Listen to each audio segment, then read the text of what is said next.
then Ronaldo! What a goal by Cristiano Ronaldo! Sensational! Long way out. What a goal! Not too far out for him. Oh, you beauty! And that's why he's the costliest footballer on the planet. Oh, yes! What a goal from Ronaldo!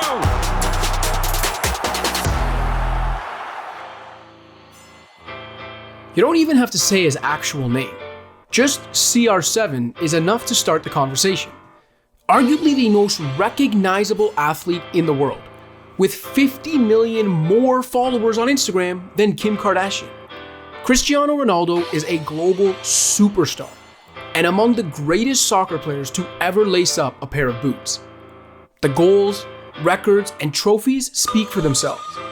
But how did the sporting icon rise from the most humble of beginnings to one of the world's most celebrated athletes and celebrities?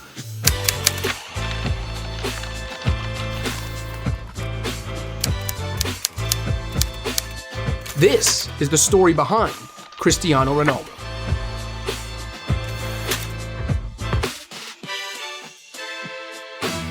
The youngest of 4 children, Cristiano Ronaldo dos Santos Aveiro was born on the Portuguese island of Madeira, in the capital city of Funchal. Money was tight with his parents. Maria Dolores and Jose Diniz worked as a cook and gardener. The siblings all shared one bedroom. It wasn't always Bugattis and a life of luxury. Far from it. Ronaldo's youngest sister, Katia, once explained that she was bitten by a rat inside the family home when she was a baby, only for her mom to come in and save the day. Oh, and before we go any further, we need to address that name. Ronaldo, naturally, is likened to the iconic Brazilian striker of the same moniker. Makes sense. In reality, it has nothing to do with him at all. Cristiano's father named his son after his favorite actor, Ronald Reagan. Yeah, that Ronald Reagan, as in the US president in office at the time Cristiano was born in 1985. Ronald Reagan, the actor? Seriously, his parents both liked this name and thought it sounded strong. Sorry, OG Ronnie. Nevertheless, it became clear at a young age that this scrawny kid from Madeira was destined for greatness on the soccer field. After 5 years playing for amateur teams on the island, including one where his dad was a part-time kit man, a 12-year-old Ronaldo made the first big step on his journey. Portuguese powerhouse Sporting Lisbon. Signed after a 3-day trial for just £1,500, his rise to megastardom almost ended before it could begin. At 15 years old, he was diagnosed with a racing heart, a condition that threatened to derail his career. Surgery was required to cauterize the issue and lower his resting heart rate.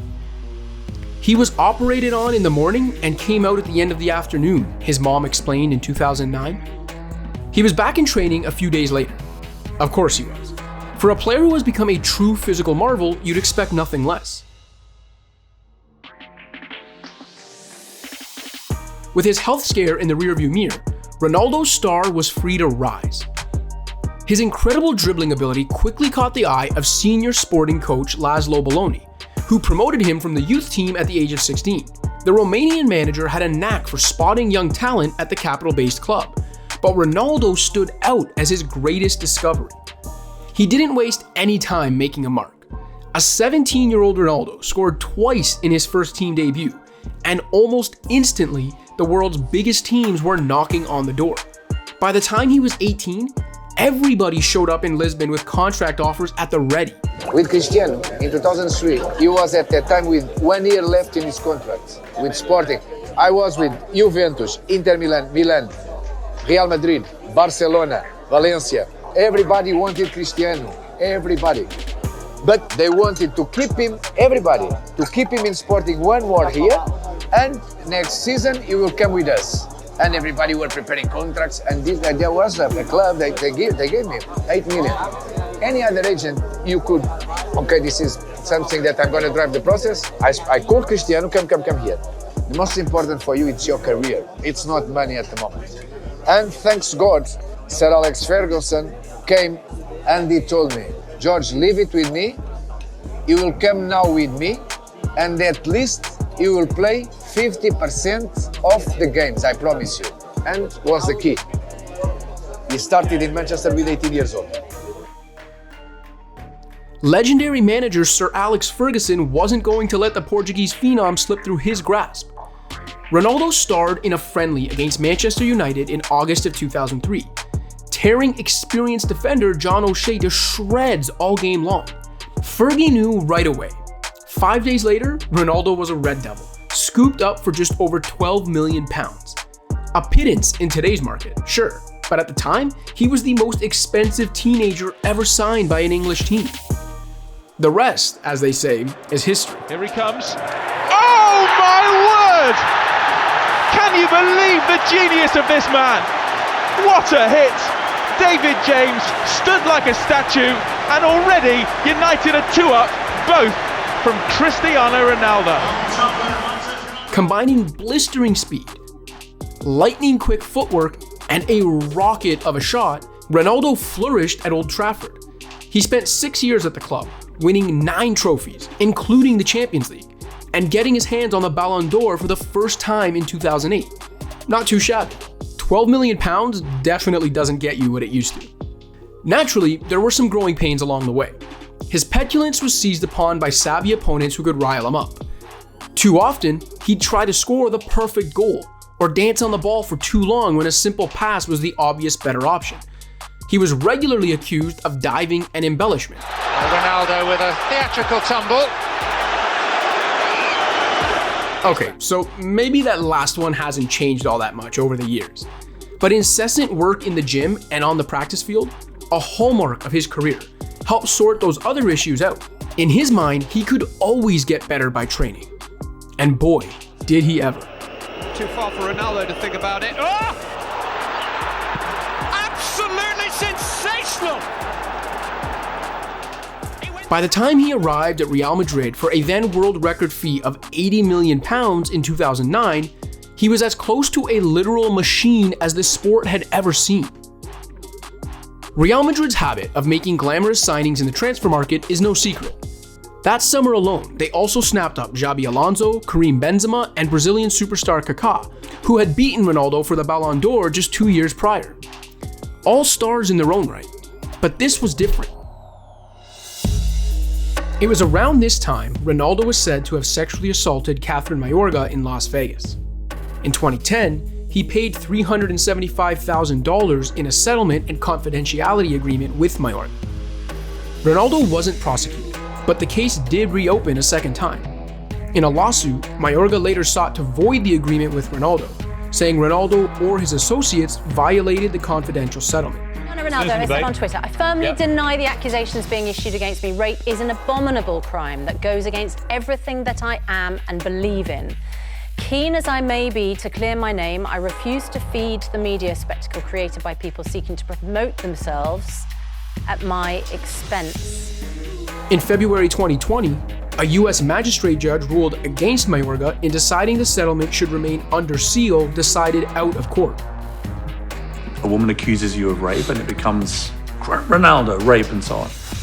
As we sit here, the police have just recently dropped that investigation into you. There is no criminal investigation now. Tell me about your reaction to what has happened. Well, I'm not gonna forget that 2018 probably was the most difficult year of my life in terms of outside football. That make me feel sad because they play with your dignity. Hoy damos la bienvenida a su nueva casa. Hoy recibimos a Cristiano Ronaldo. Roughly 80,000 people packed the Santiago Bernabéu for Ronaldo's unveiling in the famous white shirt. Even for a club that splashed cash like it was growing on trees, this was the signing on a laundry list of huge deals. Remember that lanky teenager with spaghetti string hair that showed up in Manchester? He was long gone, replaced in Madrid by a soccer cyborg. And he had one mission: score all the goals. Feeds it in superbly. And the goals keep coming for Cristiano Ronaldo and Real Madrid. Mission accomplished. In the Spanish capital, Ronaldo put up numbers that had never been seen before. It bordered on ridiculous. He could beat you in a variety of ways, too. Right foot? Check. Left foot? You bet. With his head? No problem. His uncanny ability to spring off the ground and hang in the air made him virtually unstoppable from set pieces. In his heyday, even his free kick game was on point. His unique shooting technique made him a real threat to find the net every time he lined up over the ball in his trademark stance. With so many weapons in his arsenal, the scoring records didn't stand a chance. Most goals ever scored for Real Madrid. Most in a single season. Most hat tricks. And on and on and on. In 9 years at the club, he never scored fewer than 25 goals in a single La Liga campaign, surpassing the 40-goal barrier on 3 separate occasions. In 2014-15, when he put up his personal best tally of 48 league goals, he outscored 14 of La Liga's 20 teams on his own. It's possible these benchmarks never get beaten. For reference, Real Madrid icon Raúl was the last player to hold the club's scoring record before CR7 rolled into town, racking up 323 goals in 741 matches across all competitions. Pretty good, right? What Raúl accomplished in 16 years at Real Madrid, Ronaldo surpassed in just over 5 full seasons, ultimately tallying an astounding 451 goals across all competitions. And he did it in just 438 games. Video game numbers. That simply should not happen. Sadly, his dad never got the chance to witness those accomplishments. After struggling with alcoholism, Jose Dinas died of liver failure in 2005, when Ronaldo was 20 years old and 2 years into his Manchester United spell. He never saw the peak. He didn't get to see his son move to Madrid and shatter scoring records, morphing from an out-and-out winger to a more traditional number 9 who was lethal inside the penalty area. And he didn't get to see him in the Champions League, where he shined brightest. With Ronaldo leading the way and scoring at an obscene pace, Real Madrid won Europe's most coveted club competition 4 times during his tenure, including 3 consecutive victories from 2016 to 2018. He scored 3 goals in those 4 finals, along with the winning penalty in the 2016 shootout against city rivals Atletico Madrid. In a shootout 4 years ago. It's Ronaldo. It is Real Madrid who win the UEFA Champions League. Nobody, not even Lionel Messi, has scored more goals than Ronaldo in the history of the Champions League. Sure, there have been some penalties to help spur him along, but let's not overlook the stunning strikes that joined them. For example, who can forget this gem from 2018? And then Ronaldo! What a goal by Cristiano Ronaldo! Sensational! The standing ovation from the opposing Juventus fans says it all. Even Messi would applaud that one. Which brings us naturally to the great debate. Who's the GOAT? Honestly, that's for you to decide. Just try not to get upset if someone disagrees on this one. Please? Oh my God! Okay, it's happening. Everybody stay calm. What's the procedure, everyone? What's the procedure? Stay calm! From 2008 to 2017, nobody else won the Ballon d'Or but these 2 titans, passing it back and forth like a hot potato. You can make an argument either way. What isn't up for debate, though, is the engrossing spectacle that was their on-field rivalry. With the duo taking center stage year after year, the duel between bitter foes Real Madrid and Barcelona sometimes felt secondary. El Clasico was, and always will be, a truly special occasion. But Ronaldo and Messi transcended the event. Manning versus Brady, Magic against Bird, Ali and Frazier. These 2 giants fell in the same category, always pushing each other to new heights, and doing it in their own distinct style. We shared this stage 15 years, me and him. I don't know if it's ever happened in football. The same 2 guys in the same stage all the time. So it's not easy, as you know. And of course we have a good relationship. We not had a dinner together yet, but I hope in the future. You're in Monaco tonight. Some of that magic has been lost since Ronaldo left Real Madrid for a new challenge at Juventus in 2018, completing a €100 million transfer to the Italian club. Maybe he was tired of being the top-earning athlete on the Forbes list virtually every year while at Real Madrid, and wanted to give someone else a crack at it. Right, that's probably not it. Maybe he just wanted to escape the Spanish tax authorities? If so, that one didn't quite work out for him. Ronaldo was fined almost 19 million euros for tax fraud in 2019, ultimately agreeing to pay the fine and accept a suspended jail sentence. A friendly reminder, don't mess with the tax man. Whatever his reason for leaving Real Madrid, Ronaldo's carried his trademark dominance to northern Italy, scoring 52 goals in his first 2 Serie A seasons. And despite turning 35, he's not showing any signs of slowing down. In from Alexandro, and what about that? From Cristiano Ronaldo. What a header that is from Cristiano Ronaldo. It's impossible to deny that Ronaldo has crafted one of the greatest soccer careers in history. Just take a look through his list of accomplishments. You'll be scrolling for a while. Honestly, the numbers are overwhelming. But here are a key few. 5 Ballon d'Or wins, 5 Champions League titles, more Champions League goals than anybody else, and counting, don't forget. Various club trophies in England, Spain, and now Italy. And perhaps most cherished of all in his vast collection, a European championship as the captain of Portugal. It's all there. Ronaldo's got so much silverware that he literally needed his own personal museum in Madeira to store all of it. It's attached to a hotel named after him, by the way. The promotion never stops.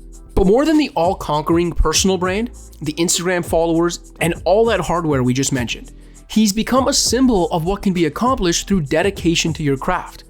Now, obviously, he's talented, but his insatiable, almost maniacal desire to be the best is unmatched in world soccer. Many call him selfish, arrogant, a sore loser. After all, Ronaldo throwing his arms out in frustration after a mistake from a teammate is just as common as seeing him celebrate a goal. And it rubs people the wrong way. He can rub people the wrong way. On the field, though, there's no stopping him, even at 35 years old. Father Time will eventually win out. He always does. But by the looks of things, it's going to be a while yet. Thanks for watching. If you liked this video and want to see more content like this, be sure to hit that subscribe button.